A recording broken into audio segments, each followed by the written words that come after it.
ماشاءاللہ بہت ہی خوب، آپ بہت ہی غور سے غور و فکر کے ساتھ سن رہے تھے۔ تو اب میں تقریر کے لیے شعبہ حفظ کے ایک طالب علم عزیز عبدالخالق صلی اللہ علیہ وسلم کو التماس کرتا ہوں اس شعر کے ساتھ: ناپوش گفتگو میں کیا اثر رکھتا ہے وہ، ناپوش گفتگو میں کیا اثر رکھتا ہے وہ، سنگ دل کو موم کرنے کا ہنر رکھتا ہے وہ۔ سیرت النبی صلی اللہ علیہ وسلم پر روشنی ڈالیں۔ عبدالخالق۔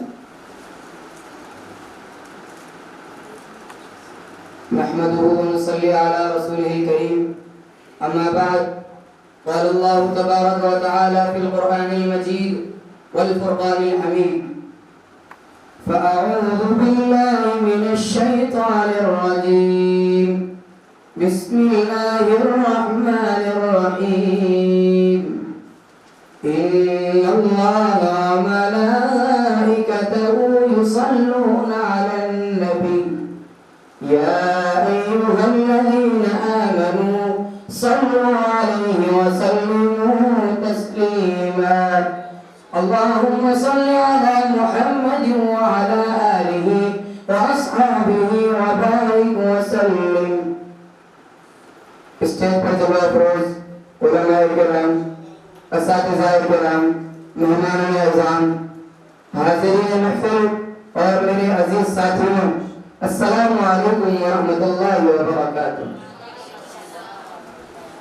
صدر ذوالفقار، محترم سامعات، ابھی میں نے جو قرآن کریم کی آیت تلاوت کی ہے اس کا ترجمہ یہ ہے: بے شک اللہ اور اس کے فرشتے نبی کریم صلی اللہ علیہ وسلم پر خوب درود و سلام بھیجتے ہیں، اور اے ایمان والوں، تم بھی نبی کریم صلی اللہ علیہ وسلم پر خوب درود و سلام بھیجا کرو۔ محترم سامعین و سامعات، مجھے آج جس موضوع پر لمب شاعر کرنے کا موقع ملا ہے اس کا عنوان ہے سیرت النبی صلی اللہ علیہ وسلم۔ جیسا کہ آپ لوگ جانتے ہیں یہ مہینہ ربیع الاول کا مہینہ ہے۔ اس مہینے میں ہمارے پیارے آقا شہنشاہ بطحا تاجدار مدینہ احمد مصطفیٰ محمد مصطفیٰ صلی اللہ علیہ وسلم تشریف لائے۔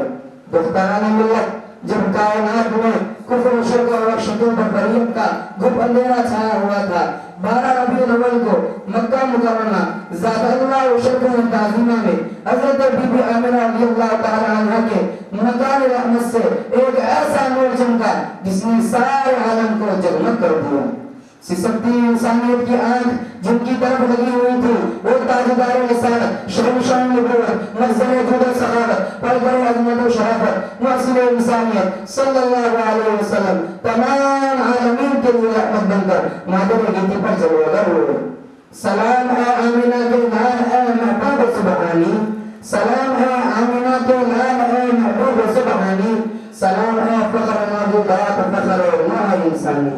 تیرے آنے سے رونق آ گئی گلزار ہستی میں، تیرے آنے سے رونق آ گئی گلزار ہستی میں، شریک حال قسمت ہو گیا پھر فضل ربانی۔ عزیزان گرامی، 12 ربیع الاول کو اللہ کے محبوب صلی اللہ علیہ وسلم کی دنیا میں زندگی ہوتے ہوئے کفر و ظلمت کے بادل چھڑ گئے۔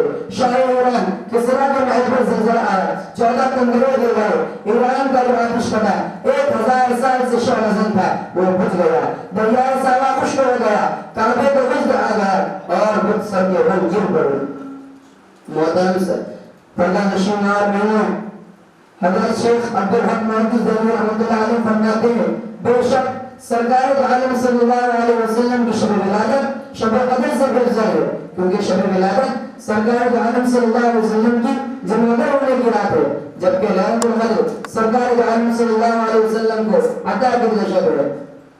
اور جو رات ظہور ذات سرور کائنات صلی اللہ علیہ وسلم کی وجہ سے مشرف ہے، اس رات سے زیادہ شرف و جلال ہے جو ملائکہ کی نزول کی بنا پر مشرف ہے۔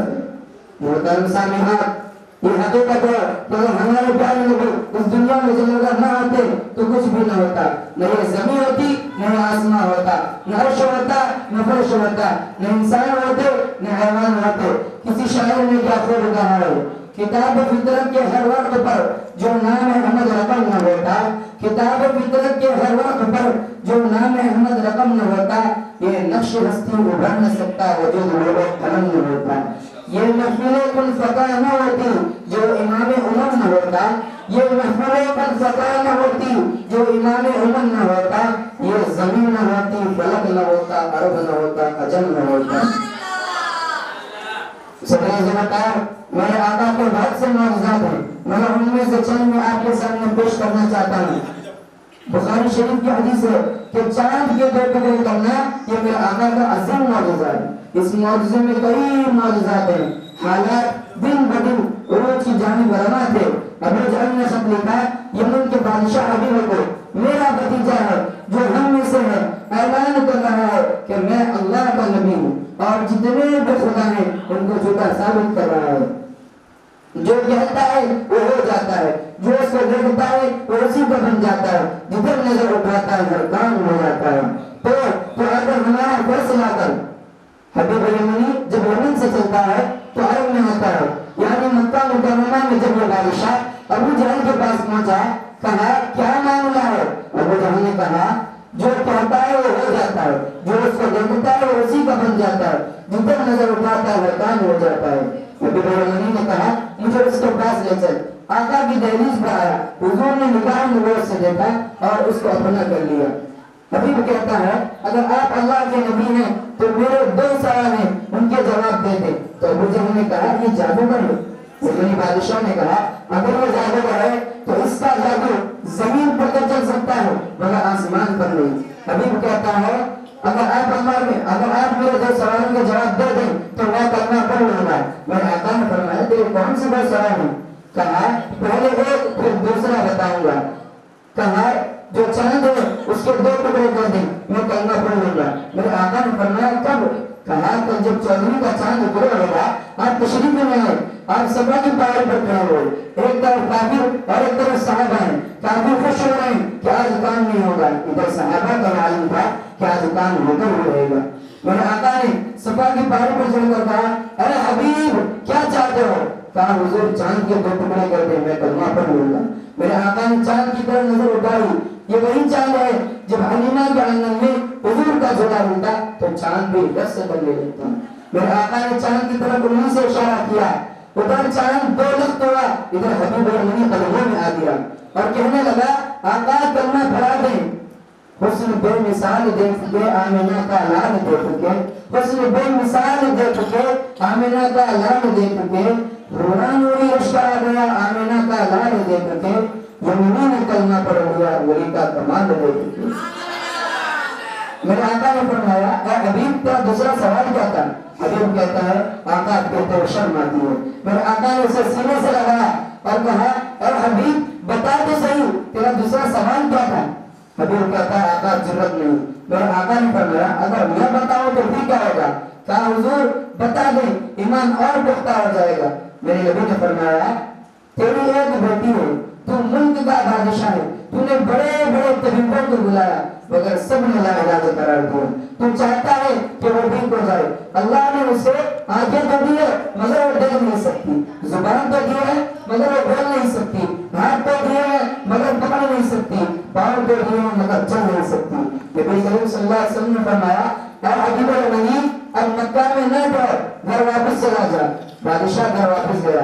بادشاہ جب گھر پہنچا دروازے پر دستک دیتا ہے، اندر سے آواز آئی کون؟ کہا حبیب ہوں۔ جو بچی بول نہیں سکتی تھی وہ کہہ رہی ہے بابا میں آ رہی ہوں۔ بابا نے سینے سے لگایا، کہا بیٹا کیسے ہوا؟ بیٹی کہتی ہے بابا 14ویں رات کا چاند تھا، کیا سہانی رات تھی، فرشتوں کی بارات تھی، لب پہ سب کی عنایت تھی۔ بابا چاند کو لخت ہوا پھر وہ مست ہوا، جھومتا ہی جھومتا شاید وہ کسی کو چومتا۔ آ گیا ادھر میرے پھر گیا اسر میرے، بیٹی کیا تھا؟ کہا بابا وہ ایک نور تھا، بابا نور ہی نور تھا، پھر ہمارا دور تھا۔ بابا چاند میں جو نور تھا اس میں کوئی ضرور تھا۔ ارے بابا یمنی سب حیران تھے، چہرے سب پریشان تھے۔ بابا مختلف بڑا تو نے غور سے تو دیکھا تھا کہ چاند کے اس نور میں تھا وہ کون تھا؟ سوچ کے کہتی ہو بابا آگروں آنکھیں اینسا گلکیں جیسے داغ تھا، بابا چاند میں تو داغ تھا مگر ان کا چہرہ صاف تھا۔ بابا کہتا ہے بیٹا پھر کیا ہوا؟ کہا جدھر جدھر نظر پڑی دم میں دم آ گیا،